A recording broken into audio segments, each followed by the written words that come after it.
Yeah, it's particularly touching to be here, of course, because in many ways, not the question of hospitality. Of course, the first time we came here was resonated very much with us, with our practice, but also, of course, the inscriptions that you were mentioned have a lot to do with one of our cycles of work, and we'll talk about a little bit about that tonight, this evening, even though it's not particularly the subject of this lecture performance. I will start just with a bit more biographical information for those of you who are not familiar with our practice. As Kathleen mentioned, one of the important founding activities was as a book club of some sorts, as a publication, and we've published in about 12 years. We've published, I think, 10 books now, 9 books, and it's important to mention that our books are not catalogs, and the reason I say that is because the catalog is a very established practice in the artistic activity. What happens is that an institution invites you, if you're lucky enough to have an exhibition, and they put aside a budget for a catalog, and then you ask for a respected curator to write about you. So I asked Kathleen, would you like to write something about us? And then she writes something about us, and she makes us look good because people respect Kathleen, and we make her look good because we're emerging artists. But essentially, that would be illegal in any other industry, because it would be kind of insider trading. So we don't allow anybody to really write about us in our books, because we think that there's enough of, let's say, conflicts of interest in our milieu. So it's better to kind of also, it allows for a space of criticism outside of our own invitation. Again, it goes to hospitality. If I ask somebody to write about us, they're not going to be honest, because I'm asking them to write about us. Nobody comes to your house and has dinner and then complains about the dinner, right? So the books act as platforms for further research, and that's why, let's say, this, for example, this particular book, Mirrors for Princes, is about the genre of Fürstenspiegel, which is a kind of advice literature from the 10th to 12th centuries, the most famous example being Machiavelli's The Prince, but also these inscriptions, in fact, act, from Al-Ghazali, act as we just heard, as a form of advice literature for future kings, or for also for rulers, how to rule a nation, how to rule a principality, a city, a region. And they are the kind of predecessors of today's how-to books. If 1,000 years ago the texts were about how to rule govern a nation, today, unfortunately, they're much more individually inflected. So how to lose 10 pounds, 10 kilos in 10 days, how to marry a millionaire, how to find happiness, etc., etc. These were the first forms of secular scholarship, actually, because until the 10th century, both in Christian and Muslim lands, most scholarship was religious in nature, theological,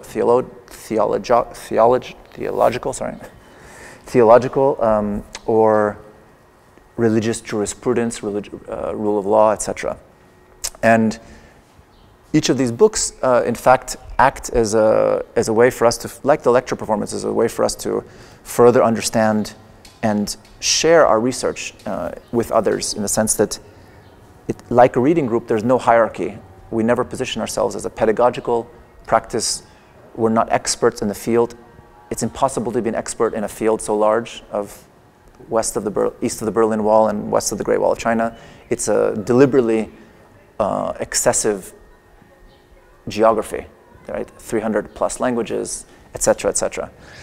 So the question of our relationship to time and to history, of course, is one which we often mention, the need to resuscitate history. And when you resuscitate history, it has a very affective, sensual approach to history, meaning you put your lips onto the lips of history, and you both have to go like this and breathe into history to activate it in some sense. When research-based practices are not uncommon, of course, today, as I think it was Walid Rad who was joking a couple of years ago, saying that today's RBAs, research-based artists, are like yesterday's YBAs, sort of young British artists. Everybody's an RBA nowadays.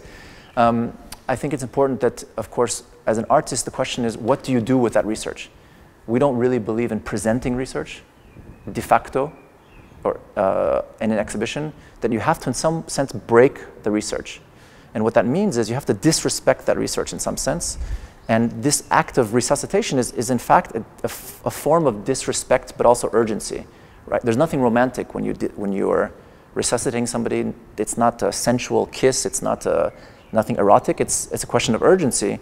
But that person never asked you to do that, and you didn't ask the person's permission. So there's a kind of transgression of some sorts. Also, this figure of Mullah Nasruddin has become a kind of mascot for us because he's also always facing the past or history and moving into the future. And this position is what we call a kind of anti-modernist position. For those of you who are not familiar with Nasruddin Hoxha, Mullah Nasruddin, he's a kind of he's a figure that you find everywhere there were Muslims, from Croatia to China all the way to Somalia and Sudan. And he is the kind of equivalent of the Brothers Grimm, La Fontaine's fables in let's say Muslim culture, if you can use such a term even. So my favorite Mullah Nasruddin anecdote that parents tell their children is Nasruddin Hoxha is on one side of the street and somebody yells to him, "Mullah Nasruddin, how do I get to the other side of the river?" He's on one side of the river, and he says, "You are on the other side of the river." So it's very, very first degree humor that's behind which there's levels of complexity, morality, perspective. And this first degreeness, this kind of depth in the surface is something that we also try to cultivate, that in things that seem superficial, there's actually a lot there. We kind of call them stupid media, but balloons, we like to use balloons, we like to think about monobrows. The made in Germany, the DSCH is a kind of stupid epiphenomenon, but behind there's quite a lot of things going on. This anti-modernist position of Nasruddin Hoxha, though, is a term we take from Antoine Compagnon's book, who's a professor of literature at Columbia University and the Collège de France in Paris. And he traces this anti-modernist tradition actually in 19th century French literature. So he kind of from Péguy, Chateaubriand, all the way, in fact, through Baudelaire and to Barthes in the 20th century. He says the real modernists are those people who are not, let's say, the Marinettis, the Mayakovskis, or today they would be the Elon Musks of the world, who believe that the future or futurism will be some kind of salvation, or technology and industry will save us. The real modernists, he says, are those people who have a little bit of a conflictual relationship with the passing of the pre-modern era. So they're not so sure, so they're always looking over their shoulder or into the rearview mirror, as Sartre describes Baudelaire, sort of driving into the future, but always kind of checking in the mirror what's behind. And of course, Benjamin's Angel of History is being propelled into the future, but facing the rubble of the present.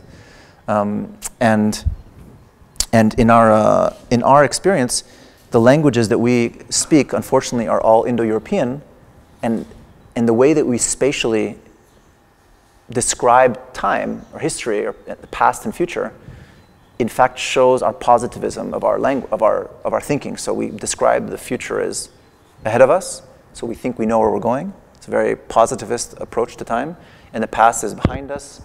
So it's in some sense invisible or inaccessible to us.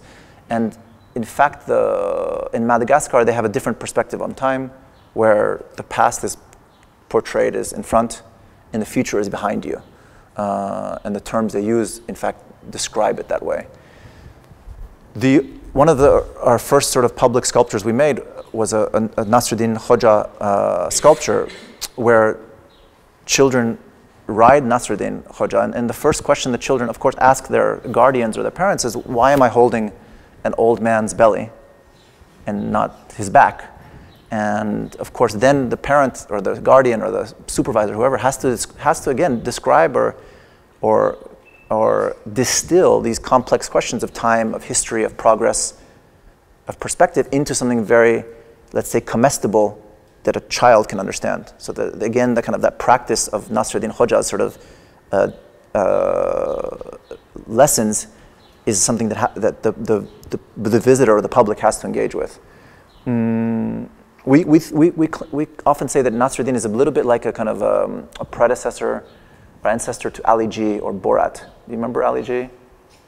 Everybody here is old enough to know who Ali G is. This kind of very, very simple, stupid questions to very complex subject matters. And I'll just tell you quickly, my favorite Ali G anecdote is when he's I think he's interviewing the Secretary of Defense of the United States in the early 2000s, and he says, you know, dear Secretary, what happens when you're giving orders to bomb a country and you say bomb Iraq and then it cuts out? How do you know if it's Iran or Iraq? And of course, the Secretary of Defense sort of answers the question instead of understanding this is a prank. And he reveals the stupidity of the Secretary of Defense with such a kind of an absurd question, which unfortunately seems to be relevant today, 10 years later.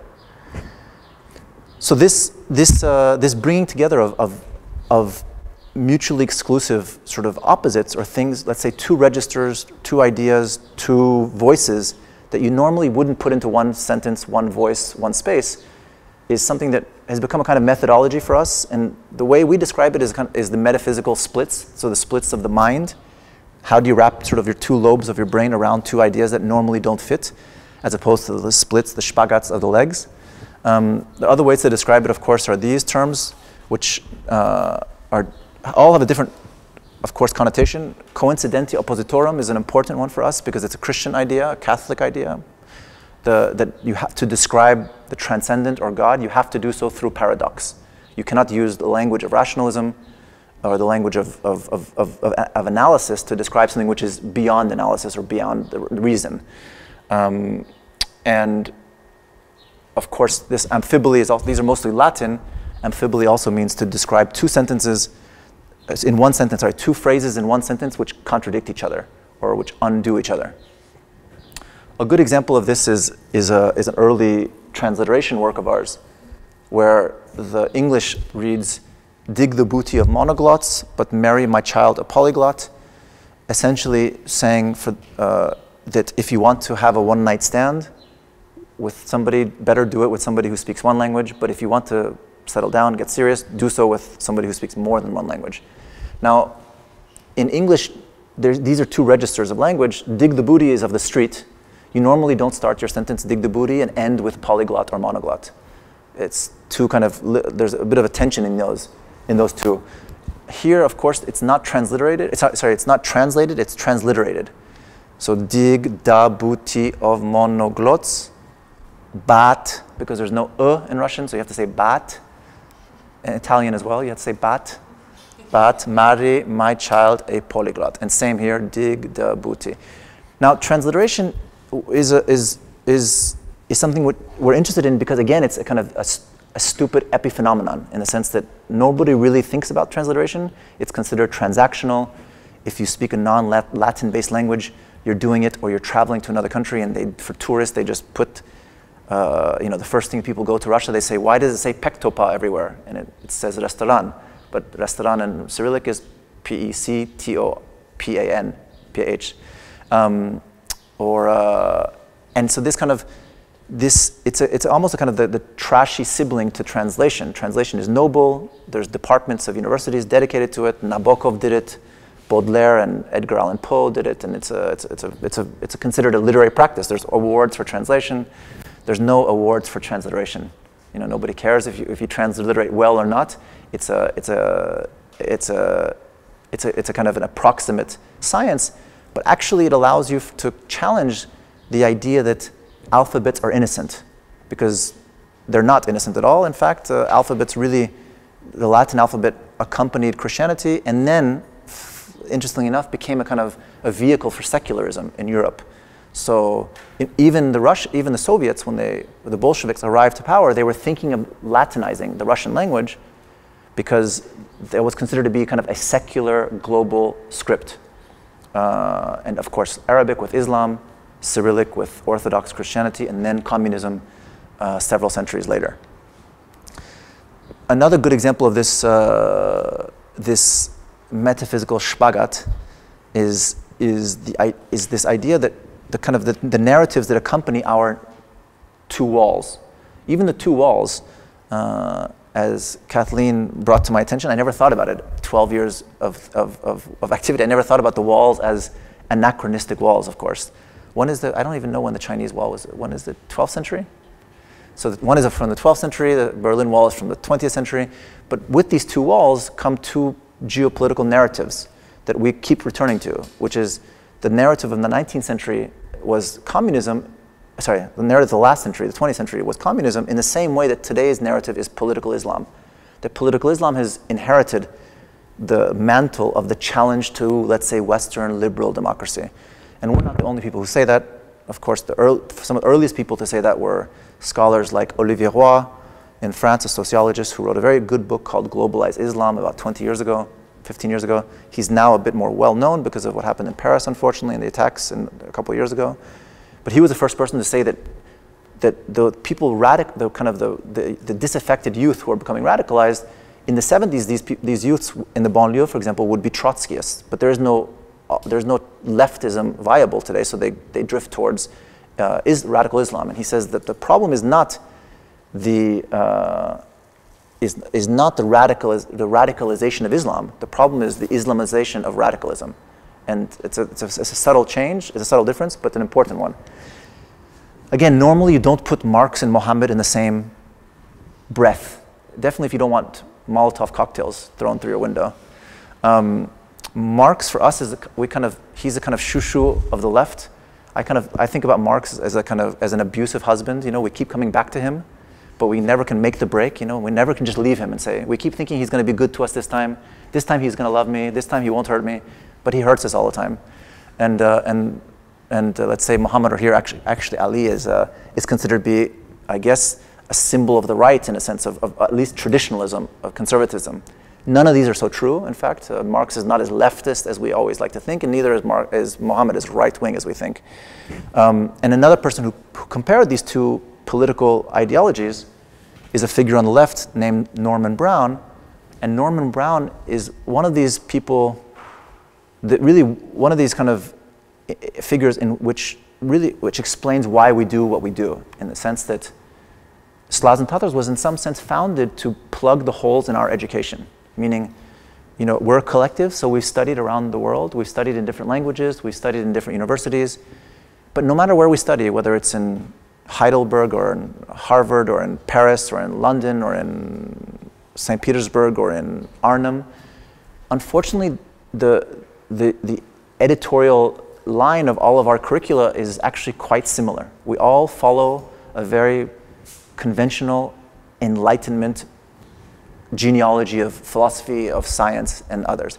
Now, that doesn't mean we're against the Enlightenment, but I would hope that there are just as many forms of knowledge as there are places to study knowledge. There's no reason why Tehran University and Jakarta University should be teaching the same philosophical genealogy as Heidelberg and Harvard. It doesn't make any sense. And Norman Brown or Hamann, who we've been looking at recently, this contemporary of Kant, are some of these figures who they're not completely unknown, but most people don't know them. They don't fit into the canons that we've built for ourselves. Norman Brown was a scholar of comparative literature, and he was a psychoanalytical scholar. So he famously wrote a book where he called A Love's Body, or Lover's Body, in the 60s, where he psychoanalyzed the whole of history. And he became a kind of a favorite of the anti-establishment flower power generation. He was teaching at University of California in Santa Cruz. He never was a kind of a druggie or a leftist. He was a Methodist Christian his whole life. But he became a kind of a cult figure for this generation of the 50s and 60s and 70s. The last 10 years of his life, from 1980, actually last 20 years of his life, from mid-80s to 2002 or 3 when he died, he devoted himself to reading the Quran. Not because he converted to Islam, but because he believed that the Quran was a kind of proto-modernist text, that until we had modernism in literature in the West, we could not understand the Quran in translation. If you look at all the Orientalists, no matter how good they are, at some point they stop at the Quran and they say, oh, this is rubbish, we don't understand, it's gibberish, it says all kinds of things, it mixes people. But actually, if you compare the Quran to the Old Testament, time in the Old and New Testament is linear, and in the Quran it's cyclical. And characters in the Quran actually morph into other characters. So you turn the page and Jesus is Hagar, the next page Hagar is Joseph, the next page Joseph is Muhammad, and the next page Muhammad goes back to Jesus. So it reminds me of that scene in, do you remember Lost Highway, the David Lynch film? Has anybody seen this film? At some point, for no reason at all, you zoom out from the green grass and Balthazar Getty is Bill Pullman. And there's no explanation why one character has become the other, but it's in some sense it's this way. So Norman Brown goes on to goes on to say that until Finnegan's Wake was published in the early 20th century, that we couldn't understand the Quran because we didn't have the tools to understand proto sort of modernist literary texts. And he identifies 110 of the 114 surahs, the chapter headings of the Quran, in Finnegan's Wake, and goes on to say, actually, quite beautifully, Norman Brown says he calls Marxism and Islam, he calls them two tired revolutionary forces, two tired old horses, but that we should not take pleasure from their failure because Marxism and Islam agree on one thing, which is that there shall be one world or there shall be none. Now, you can look at this, sometimes when I say this in very secular societies like France or Sweden, they say, oh, you know, the French, when they speak, they know how to speak without breathing out, but breathing in. It's really interesting. Wait, you know, I've always been fascinated by how you can speak by breathing in and not out. So I don't think that what Norman Brown meant was one world as in one conformist, homogeneous, monolithic world. I think he meant one connected world, meaning that you can't have people driving Porsche Cayennes and other people doing mini jobs to make a living. That there's something wrong with that sort of scenario. Now, the first time we became interested in this question of how letters are ascribed to sounds is in a publication called and is a publication devoted entirely to one phoneme, the phoneme ch, a fricative phoneme. And there's many reasons why we're interested in this phoneme, one of which is that it's, again, I wasn't joking about the French, unlike most sounds are made by pushing air through your vocal tract. And ch is about blocking that air. So it's in a kind of a counter-intuitive phoneme in some sense. Here you have all the three chs that we're interested in, the Hebrew chet, which of course is very important. This chet, this ch sound is somehow has a sacred importance or particularly or disproportionate influence in alphabets, whether it's in Hebrew, in Arabic, or in Cyrillic. Hebrew chet, of course, is the letter for life.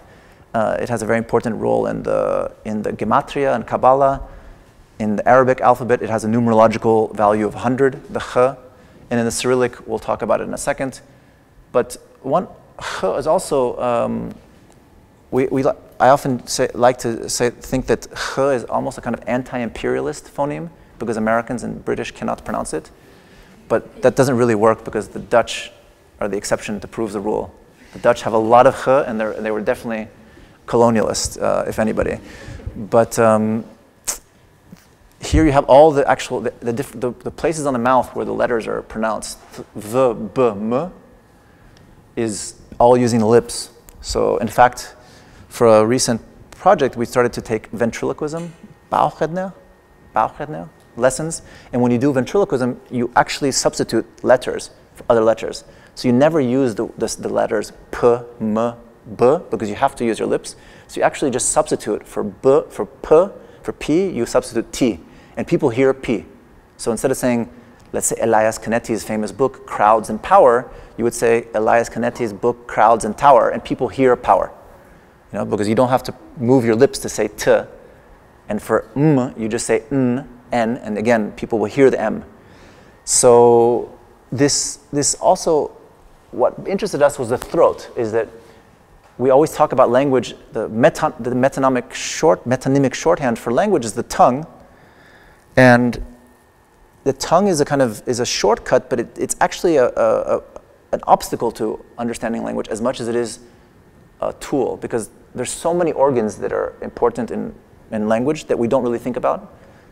The tongue, the teeth, the mouth, the nose, the lips, the ears, the throat, and actually many of them are erogenous, so quite sensuous organs.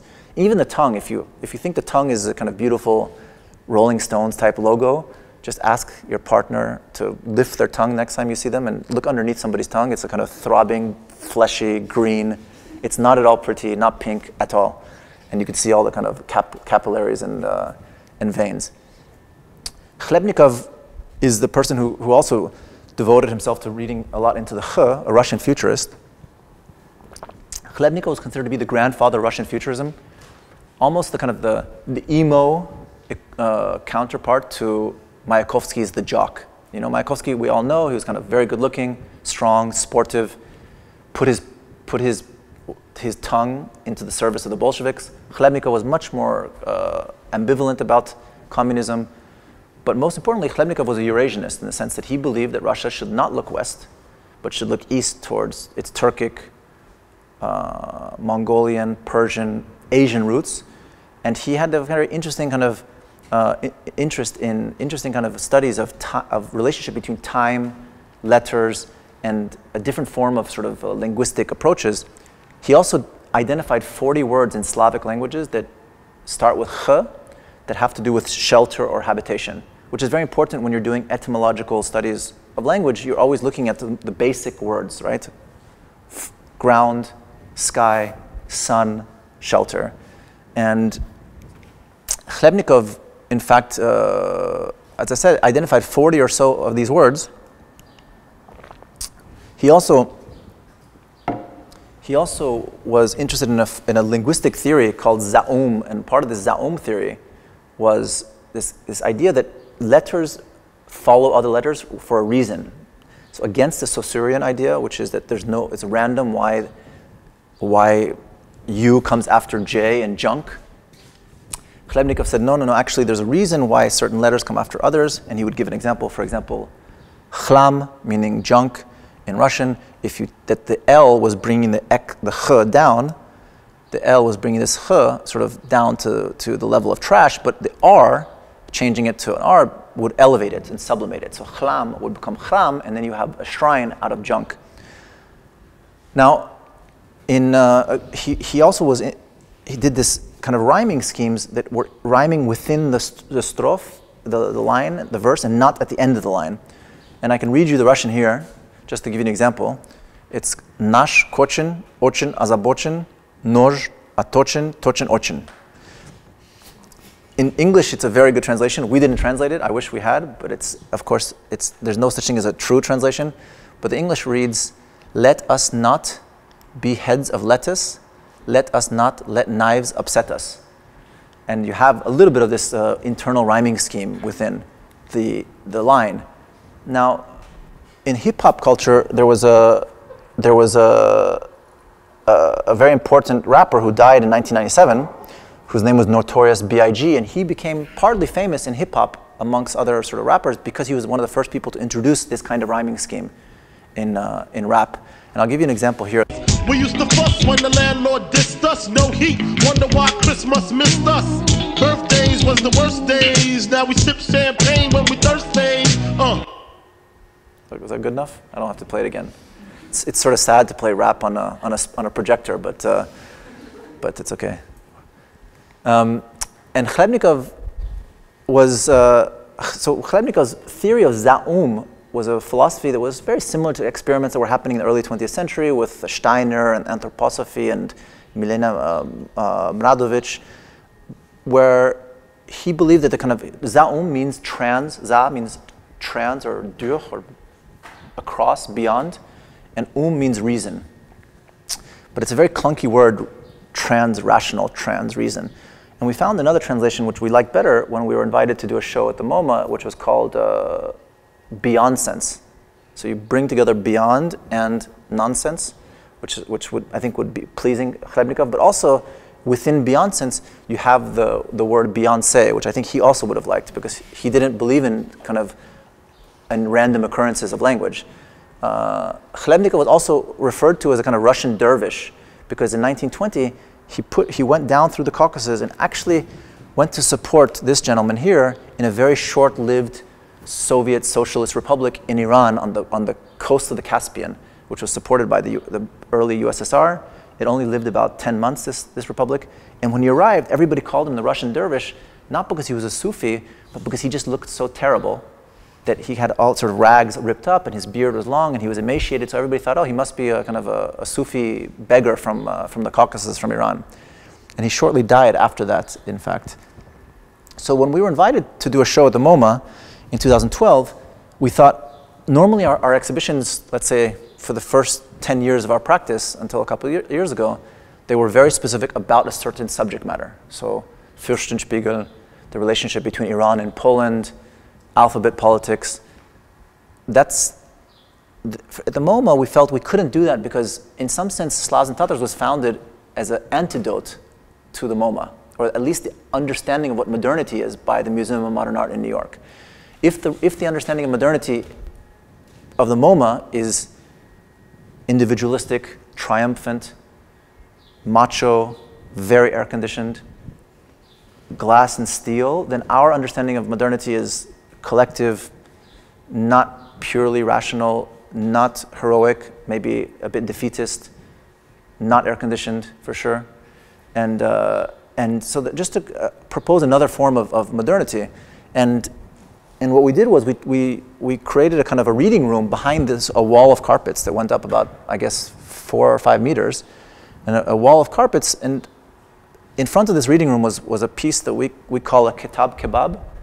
For those of you who speak Arabic or Turkish, kitab means book, so it's a book kebab. And again, the reason for this book kebab is kind of a condensation or a thumbnail of our practice, in the sense that what we're interested in Slavs and Tatars is to really explore other forms of knowledge that are not purely cerebral forms of knowledge. Meaning, again, we're not against Cartesian ideas, we're not against using our brains, that would be ridiculous, but there are other organs of knowledge that we just haven't sufficiently explored. And we're not just crazy people sort of, thinking this kind of stuff. This is not a marginal thought. Today in medicine, for example, if you're studying neurology today as a doctor, often you're asked to study gastroenterology as well, the stomach, because Western medicine is beginning to understand that this organ is just as important as this organ, but we don't understand this organ because we've spent, since Descartes, 5 centuries thinking about this organ exclusively. We don't necessarily understand the language of this organ. And this is something that, of course, you can find in other traditions, whether it's Ayurvedic medicine or others, but these two are not so disparate as we think.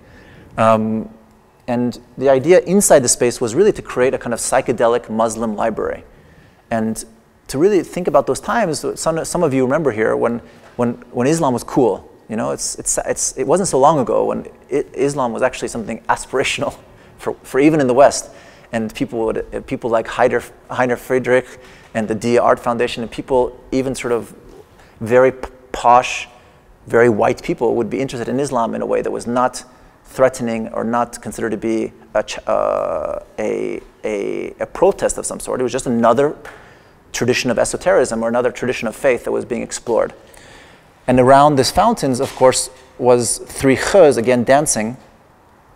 The Arabic kh, the Cyrillic kh, and the Hebrew kh. And inside, people were reading essentially books, or just sometimes cuddling and doing other things as well.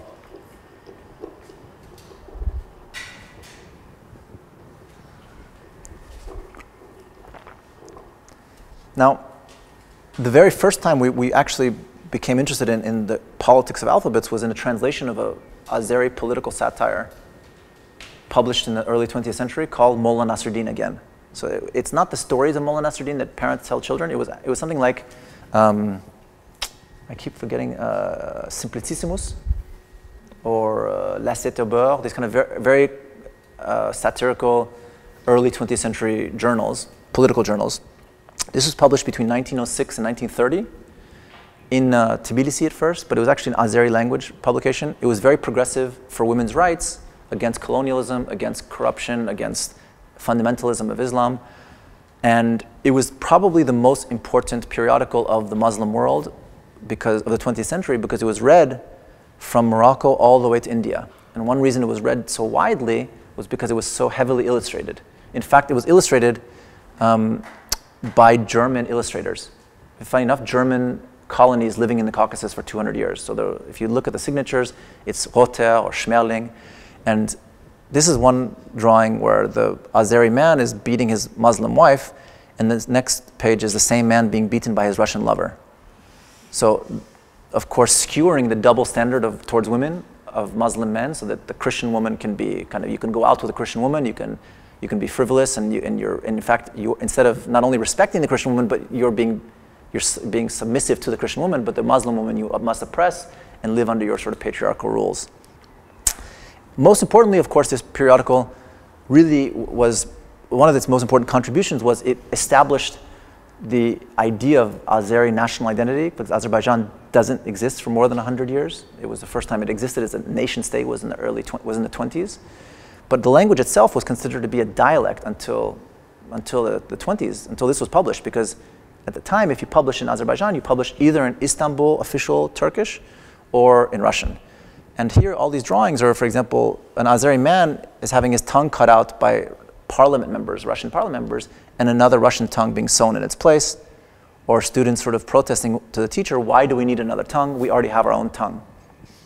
Now, what's even more fascinating is how, within one page, you have 3 scripts of the same language. So Mullah Nasruddin in Arabic script, not the language. Mullah Nasruddin in Cyrillic, and then in Latin here. So 3 scripts, 1 language, 1 page. And this is because, of course, these alphabet politics of the Soviets was such that all the Muslim subjects were considered, the idea of Trotsky and then Lenin and then Stalin actually enforced it in 1929, was take all the Muslim peoples, force them to change from Arabic writing, meaning Arabic script, to Latin. So no more right to left, left to right, same language, just different alphabet, in an effort to cut them from their Islamic past, so that you would force them into modernity by cutting them from Arabic. What happens later, of course, 10 years later, is that Ataturk has done the same thing, and Stalin is very paranoid about pan-Turkism. So he says, okay, one more time, everybody, take all your books out, burn them. We're going to keep writing left to right, but this time Cyrillic, not Latin. And then in 1991, many of these countries came back to Latin. So you have a situation today where 3 generations speak the same language, a grandmother, a son, and a granddaughter, but they can't write the same, they can't read or write the same letter. So you, in some ways, you could say that you become an immigrant within your own language, a very peculiar phenomenon.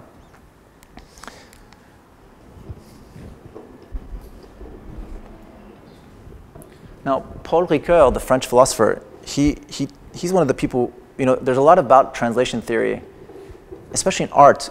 Most of the time we think about translation as a failure. You can never really translate. One of the things that we try to do is we believe in this idea that I don't know how you say it, maybe a kind of, it sounds very cheesy to say it, but a constructive model. That we believe personally that as artists or thinkers, you have to always propose a way forward. You can't simply take down something. It's easy to take down or criticize something. What's very difficult is to criticize and to commemorate at the same time. So with one hand, you elevate, and the other hand, you stab in the back the idea you're doing. So again, it's kind of respecting and disrespecting at the same time. So Ricoeur actually is one of the few people who believes that translation is a form of linguistic hospitality.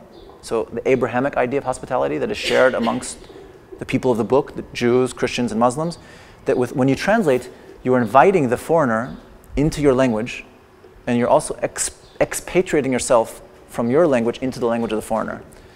If that's the case, then transliteration is in some sense a form of transvestism. So you're actually putting on another identity to the same language, and you're asking that other language to put on your identity in some sense, or your clothes, or even your gender in some sense, you could say. A good example of this is in Bukhara. People often ask us, especially sort of, you can imagine that your family members, or why are you so interested in this area of the world, Payam? You're from Iran, you should just be focused on Iran, you have such a great civilization. Why all these places in Central Asia, the Caucasus? And it's shocking because Bukhara is really it's probably the 4th holiest place in Islam. So first is Mecca, Medina, Jerusalem. I guess some people here would argue maybe the other places, Damascus and Baghdad. But Bukhara is called Holy Bukhara, Bukhara Sharif, in a sense because according to one of the hadiths of the Prophet, it's one of the few places on earth that doesn't receive light from heaven, but actually gives light to heaven, because there's so many saints that have been passing through Bukhara. And if you go to Bukhara, which I highly recommend you do, you literally stumble into saints and shrines everywhere you're walking. The reason why Bukhara is one of the places that interests us is that we're convinced that it's at the edges of empires and ideologies where interesting things happen. It's never at the center. The center is often rotten, so it's never in Washington or Mecca or Paris or London. It's usually the edges, because at the edges of empires or ideologies or belief systems, that's where syncretism happens. That's where things blur into other traditions. That's where you have a kind of a dialogue, which is forced or not, even conflictual, but it's there. And Bukhara used to have a very strong population of Jews called Bukharan Jews. Today they live mostly, until the 90s. Today, unfortunately, they live mostly in Israel and Rego Park in Queens. But the Bukharan Jews they're a perfect example of this kind of linguistic spagat, because they speak Persian, so my mother language, they speak Farsi, but they read and write the same Farsi in Hebrew alphabet. So they're bringing kind of two ideas, again, we tend to think of as conflicting. There's no conflict between being Persian or Iranian and Jewish, but in the public imagination, there's a very strong conflict, sadly. And Bukhari is actually the name of the language, Bukhari, which actually brings these two together.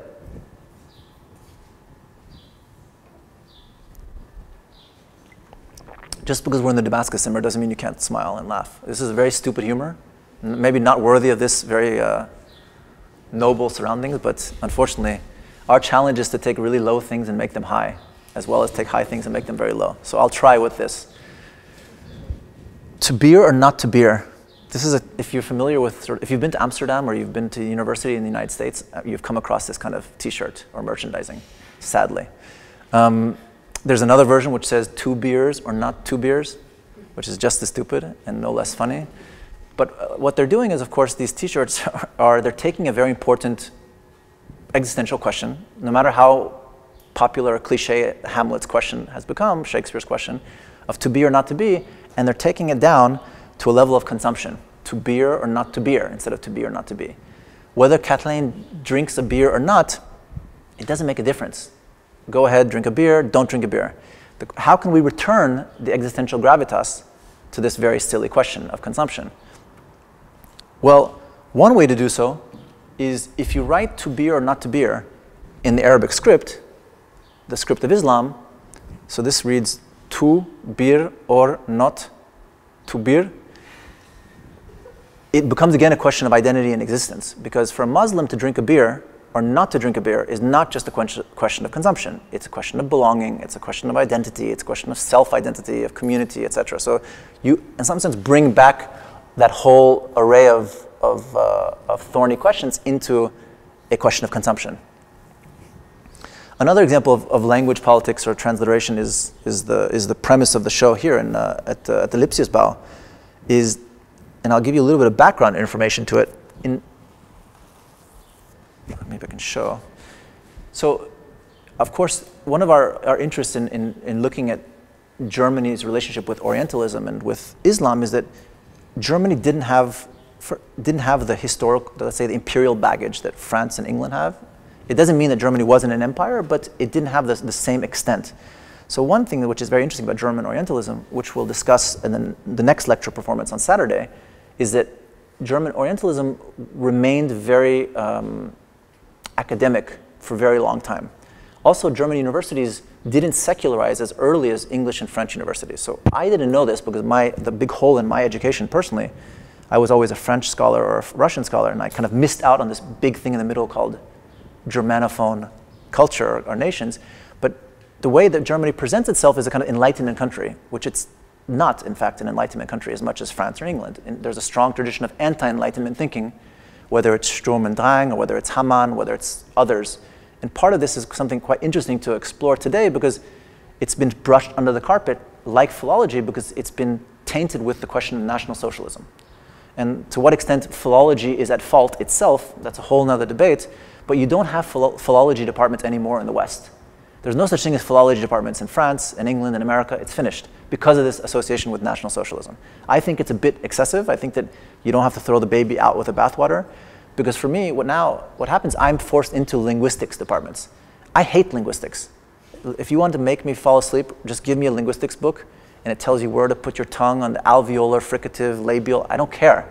It's a kind of scientific, clinical approach to language. I'm much more interested in the question of language through religion, literature, history, etc., and not its kind of hygienic approach of language. So this all changed Germany's relationship with Islam in the lead up to the First World War. And what happened was that of course, after Kaiser Wilhelm's trip to the Orient and to Jerusalem in 1898 and the railroad, etc., in 1915, the Germany and the Ottoman Empire agreed to declare jihad, that the Sultan will declare jihad in 1915, and it's a jihad against certain infidels, so the French, the Russians, and the English, but on the side of other infidels. So on the side of the Austro-Hungarians, Germany, and the Ottoman Empire. Part of this, of course, strategy is to build a mosque in Zossen on a prisoner of war camp. So it's the first functioning mosque built on German territory in 1915. And it's a propaganda mosque, in fact. It's a mosque where Germany is trying to show the rest of the world, the Muslims in particular, that look how we treat our prisoners of war. We have a mosque for them, we have halal meat, we have games. If we treat our prisoners of war this way, just imagine how we treat other Muslims. It was really an attempt to set the East aflame, according to Max von Alpenheim. And part of this strategy was to publish a newspaper called El Jihad. El Jihad was published for the Muslim prisoners of war in the camp in Zossen, sort of 40 kilometers outside of Berlin, and in all the languages of the Muslim peoples. Why? Because the Muslim peoples of the world at the time were all under colonial powers of the enemies of Germany, right? France, England, and Russia. So it was published in Russian, in Arabic, in Urdu, and in Turco-Tatarish, which I still haven't understood what it is, but some kind of pan-Turkic language. Now, we, of course, became obsessed with how you write jihad in German, because we're a little bit obsessive-compulsive about these kinds of things. Jihad is spelled D-S-C-H, which is really an awkward and long way for one phoneme, right? The J. The irony, of course, is there's no J in German, so you have to create the J, and the way the J is created is D-S-C-H. So I decided to, with my colleagues, okay, let's look at other German words that are starting with D-S-C-H in the Duden. And when you look in the Duden, the list is like a greatest hits of Orientalism, right? It's like Jamma, the kind of the Islamic community, Jalaba, the attire in North Africa, Jeddah in Saudi Arabia. My favorite, of course, is Dschungelfieber, because Germany definitely suffers from Dschungelfieber. If you look at people like Boris Becker and Heidi Klum, there's kind of exoticization of dark people, I guess. But this DSCH is not innocent, again, because when you order a gin tonic, it's not written DSCH. Or, you know, the debate about gentrification, Gentrifizierung, is not written DSCH. So in some ways, it's a kind of subtle way to say that some J's are okay. They're our J's, gin tonic, jogging shoe, mini job, etc. But other J's are not our J's. These are J's of the foreign J, and they're not ours, so they're labeled in a very awkward way in some sense. When they declare jihad, the English immediately respond and say, this jihad is made in Germany. And that also is quite a peculiar way to criticize something as made in Germany, because I can think of a lot of ways to criticize something, but I wouldn't immediately think of made in Germany. Like, what does this mean? Is it like a perfectly engineered jihad that sort of lasts for 20 years and has a money-back guarantee? What does it mean, that kind of made in German jihad? So, of course, what they were saying was that it was an illegitimate jihad because it was concocted or conceived in Germany as opposed to by a Muslim nation. There's still debates today as to how much it was a German idea or it was an Ottoman idea. And I think it's important not to immediately assume that the Ottomans were just doing whatever that Germany wanted to do, in fact. So we're running a bit behind. Are we okay with 5 more minutes? It's a bit hot in here. Yeah? Because the most important case of alphabet politics is the Turkish case. In Turkey, the alphabet was changed in 1928. And the reason why it's the most successful example is that nobody in Turkey today, 80 years later, it's not a long time, 80 years, but nobody, not even your most crazy Salafist Muslim extremist in Turkey, believes that Turkish should come back to Arabic. It's an open and shut, it's finished. This is a resolved case. Turkish is in Latin.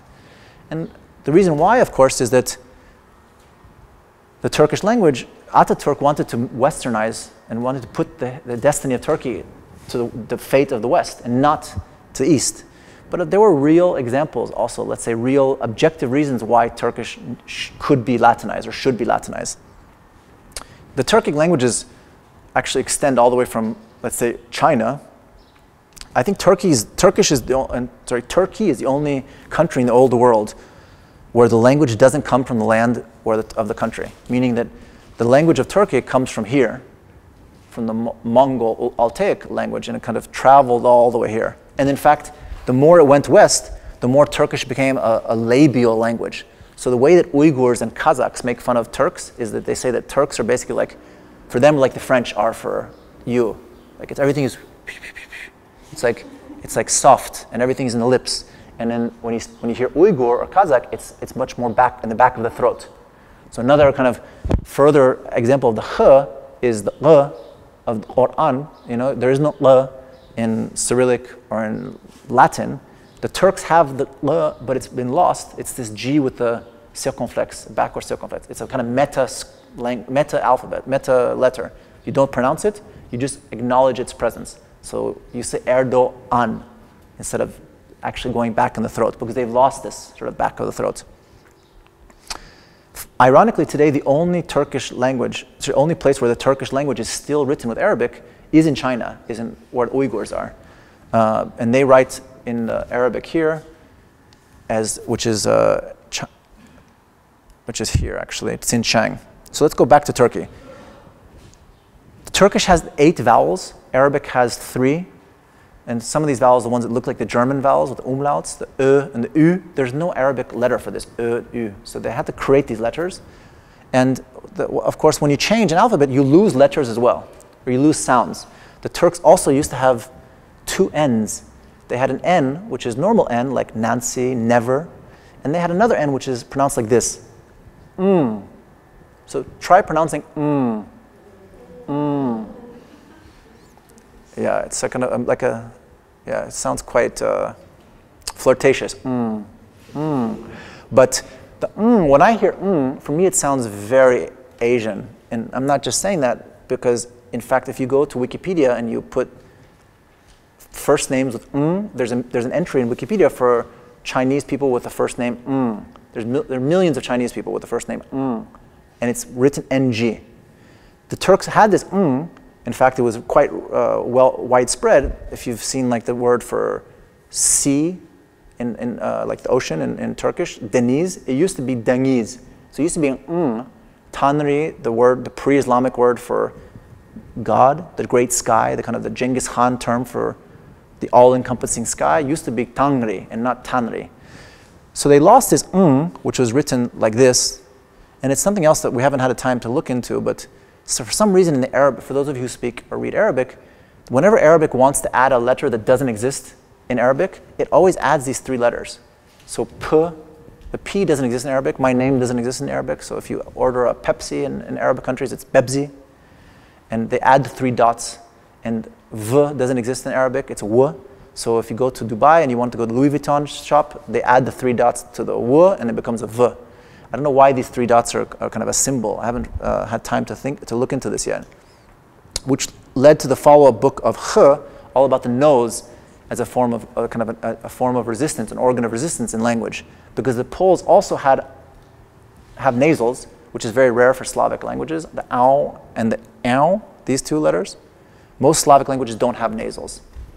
And the Russians, when they tried to Cyrillicize the Poles briefly in the late 19th century, they came up against this or this like nasal as a kind of as a letter which didn't exist anymore. I'll end with a anecdote of why certain alphabet changes are successful and others aren't. Because to come back to Hebrew, as we know, Hebrew as an everyday language, as a vernacular language, is only 100, 120, 30 years old. Until the late 19th century, Hebrew was a liturgical religious language. The Zionists who restored or resuscitated Hebrew were all European Jews, right? And so the European Jews debated for a while, maybe Hebrew should be Latin. Maybe we should keep Hebrew as a Latin Hebrew for everyday, secular use, and keep the square letters for religious use. Now, an interesting scholar that we worked with, whose name is İlker Aytürk in Istanbul, he compared why Turkish was so successful and Hebrew as Latinization of Hebrew was so unsuccessful. And there's a series of criteria, one of which is if you want to change alphabets to another alphabet, you have to have an inferiority complex towards the alphabet you're changing. Turks in the 1920s had an inferiority complex towards the West because, of course, it was the end of the Ottoman Empire. They'd lost the First World War.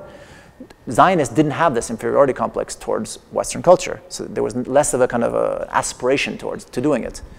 And of course, the most important is that you need to have very low levels of literacy. Turks in the 1920s, late 20s were 6% literate, and Jews in the late 19th, early 20th century were between 15 and 25% literate. Much more difficult to change a script if you have more people reading and writing in that script already.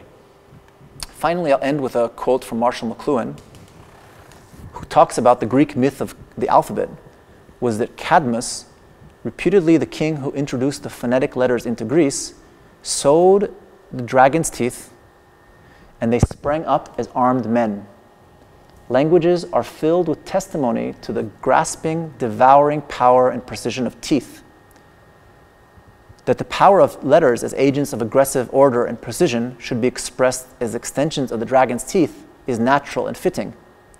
Letters are not only like teeth visually, but their power to put teeth into the business of empire building is manifest in our Western history. Thank you very much.